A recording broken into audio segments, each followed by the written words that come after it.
सवाल ये है कि क्या जाकिर नाइक के ऐसे भाषणों पर प्रतिबंध नहीं लगना चाहिए?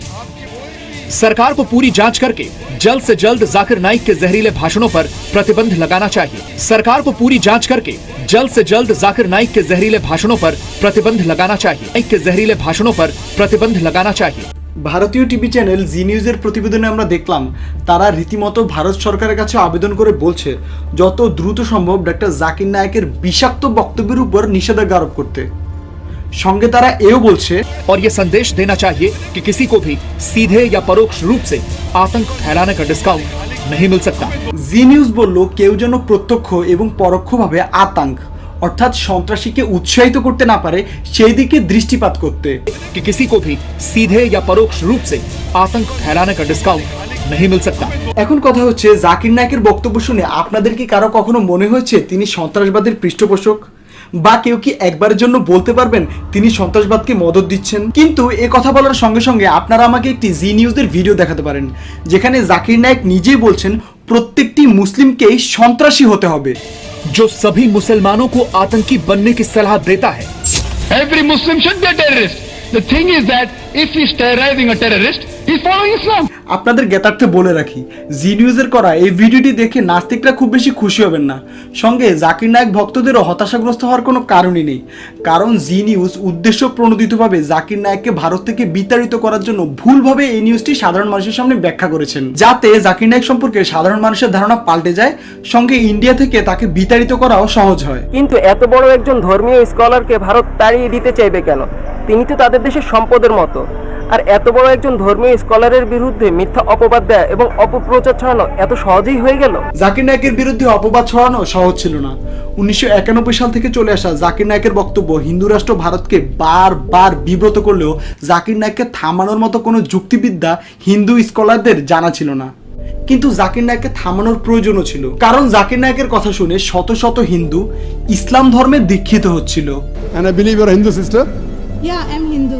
Yes. The sister who had the earlier question, MashaAllah, Allah gave her hidayat and she wants to accept Islam. I want to ask you, sister, do you believe there is one God?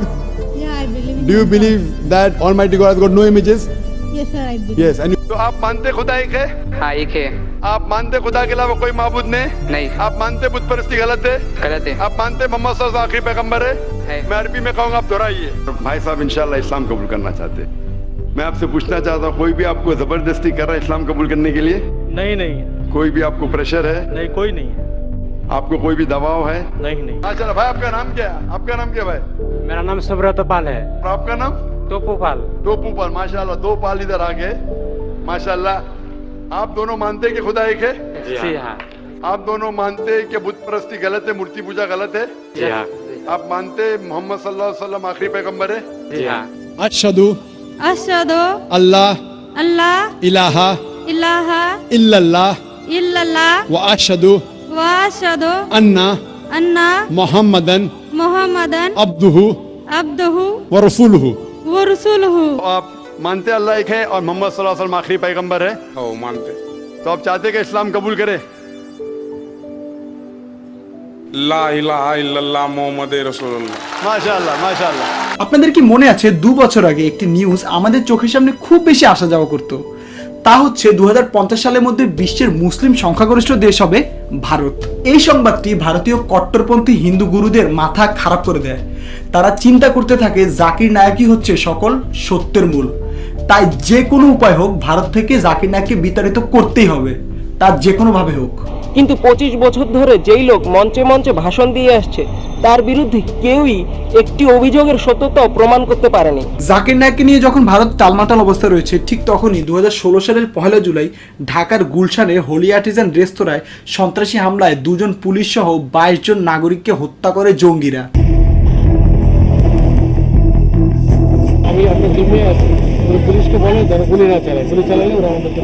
ঘটনাস্থল Gulshan 2 road number 79, বহুল আলোচিত Holey Artisan bakery.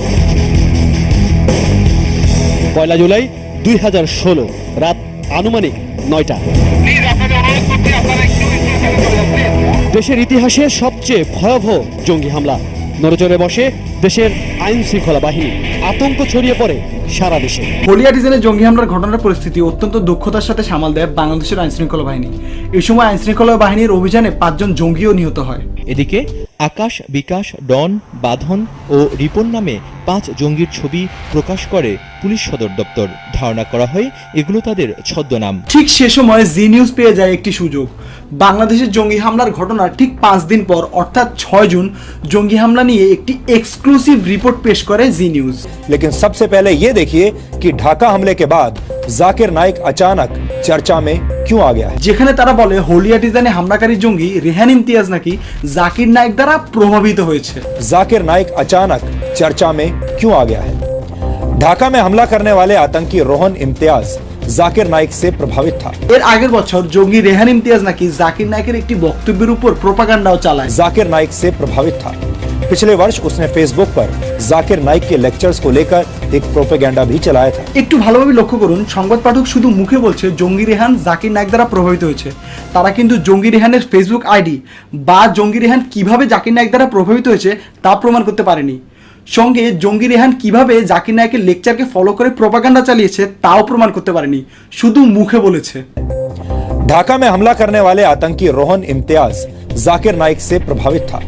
पिछले वर्ष उसने Facebook पर जाकिर नाइक के lectures को लेकर एक प्रोपेगेंडा भी चलाया था। শেষ পর্যন্ত কি আমাদের জি নিউজের মুখের কথা বিশ্বাস করতে হবে? ভাই একটা প্রমাণ দেন, অ্যাটলিস্ট এটা তো বলবেন জাকির নাইকের মাধ্যমে জঙ্গি রেহান কিভাবে প্রভাবিত হয়েছে সেটা তো আমাদের বলবেন। पिछले वर्ष उसने फेसबुक पर जाकिर नाइक के लेक्चर्स को लेकर एक प्रोपेगेंडा भी चलाया था। इसके अलावा ढाका में आतंकी हमला करने वाला एक और आतंकवादी। যাই হোক, এরপর জি নিউজ আমাদের জানায় হলি আর্টিজান হামলার আরেক জঙ্গি নিব্রাস ইসলাম জাকির নাইকের ফলোয়ার ছিল। आतंकी हमला करने वाला एक और आतंकवादी निब्रस इस्लाम भी जाकिर नाइक का फॉलोअर था। এখন ফলোয়ার হয়েছে তো কি হয়েছে? জাকির নাইকের ফলোয়ার 1,70,00,000-এরও বেশি। 1,70,00,000 ফলোয়ারের মধ্যে কেউ যদি জঙ্গি হয় তার লাইবিলিটিস কি জাকির নাইক নেবে? আপনাদের প্রধানমন্ত্রী নরেন্দ্র মোদীর ফলোয়ার 4,20,00,000-এরও বেশি। এখন 4,20,00,000 ফলোয়ারের মধ্যে কেউ যদি কাউকে খুন করে তার লাইবিলিটিস কি নরেন্দ্র মোদী নেবে? आतंकी हमला करने वाला एक और आतंकवादी निब्रस इस्लाम भी जाकिर नाइक का फॉलोअर था।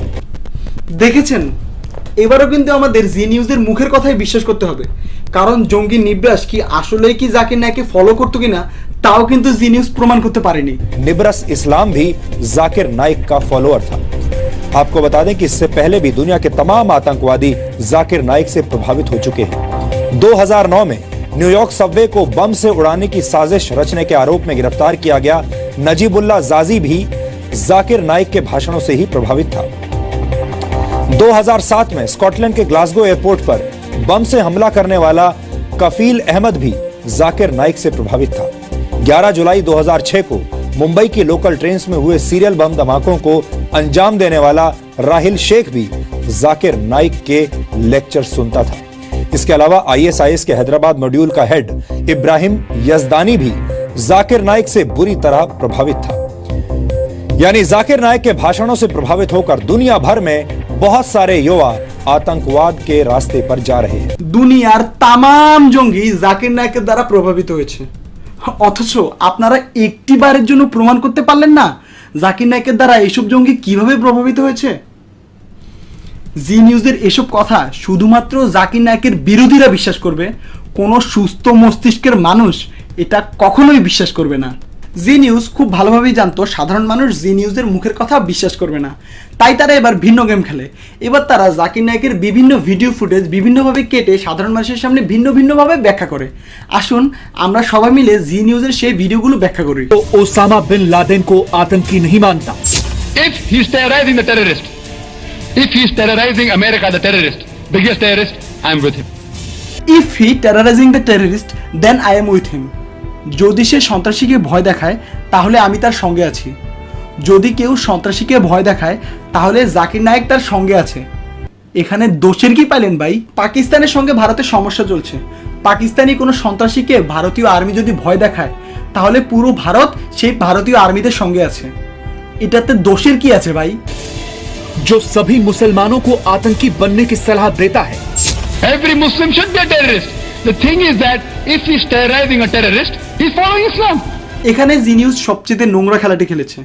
জি নিউজ বলল জাকির নায়েক নাকি প্রতিটি মুসলিমকে সন্ত্রাসী হওয়ার পরামর্শ দেয়। খুবই দুঃখজনক একটি খেলা। সংবাদ মাধ্যম সত্যকে প্রচার করে মানুষকে জাগ্রত করার জন্য, অথচ জি নিউজ মিথ্যাকে প্রচার করছে, সত্যকে মাটি চাপা দিচ্ছে শুধুমাত্র ধর্মের দোহাই দিয়ে। এখানে জাকির নায়েকের কথাগুলোকে কেটে সাধারণ মানুষের সামনে বিকৃতভাবে প্রচার করা হচ্ছে, যার মাধ্যমে জাকির নায়েকের বিরোধীদের প্রভাবিত করা হয়। প্রকৃত অর্থে জাকির নায়েক বলেছিল, তাদের ব্যাপারে আমি যদি বলি, যদি মুসলমানদের ব্যাপারটা ধরি, তাহলে প্রত্যেকটি মুসলমানই এক একজন সন্ত্রাসী। আপনারা হয়তো অবাক হয়ে ভাবতে পারেন যে ডাক্তার জাকির নায়েক এসব কি কথা বলছেন যে প্রত্যেক মুসলমানই সন্ত্রাসী। সন্ত্রাসের সংজ্ঞাটা কি? সন্ত্রাসীর প্রকৃত অর্থ হচ্ছে যে অন্যায়ভাবে সমাজে মানুষকে ভয় দেখায়। একজন ডাকাত যদি কোনো পুলিশকে দেখে ভয় পায়, তাহলে সেই পুলিশ ডাকাতের কাছে একজন সন্ত্রাসী। তাই এই ধারণার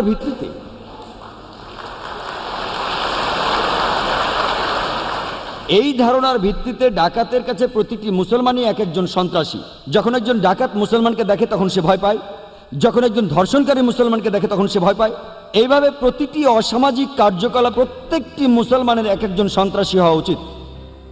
জাকির নায়েকের এই কথার মাধ্যমে আমরা বুঝলাম প্রতিটি অন্যায়ের বিরুদ্ধে মুসলিমকে সন্ত্রাসী হতে হবে।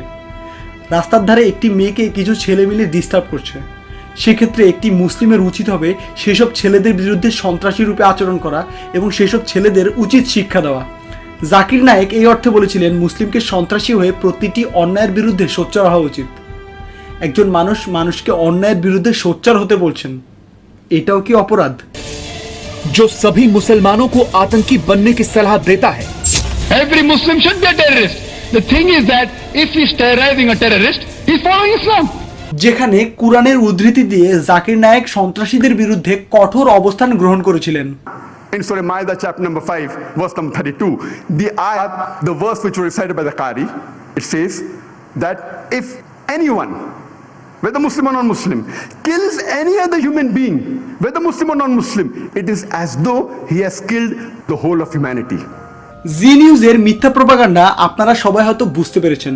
সে সময় জি নিউজের সঙ্গে সঙ্গে বাংলাদেশের একটি টিভি চ্যানেলও এমন লজ্জাজনক সংবাদ প্রচার করে। সেটি আর কেউ নয়, সেটি বাংলাদেশের বিখ্যাত channel ৭১ TV.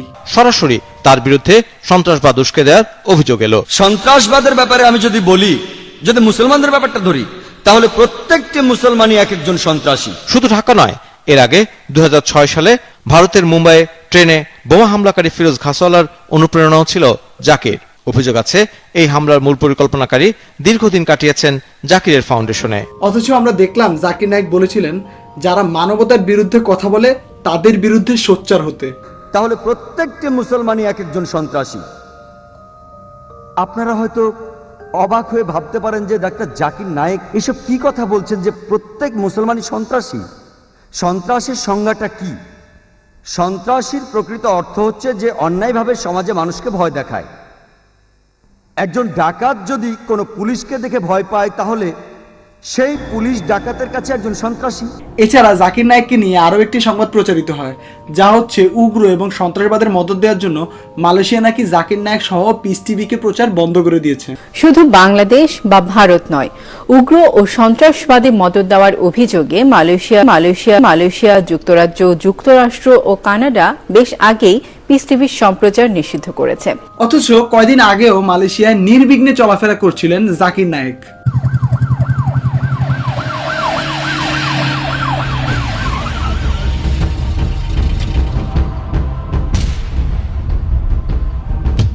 It is an honor and a pleasure for me to be invited by the Chief Minister of Terengganu State.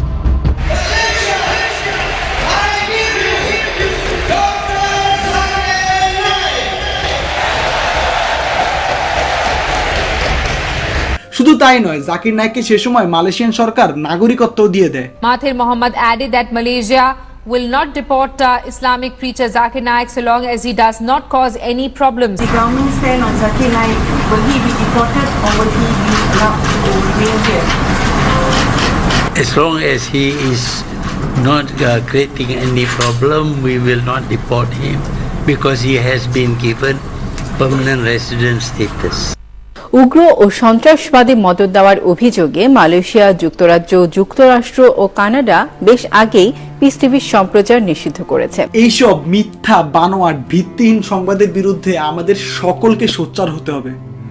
আজ যদি আমরা সকল মুসলিম এক থাকতাম, তাহলে কোনো মিডিয়া আমাদের বিরুদ্ধে এমন প্রোপাগান্ডা চালাতে পারতো না।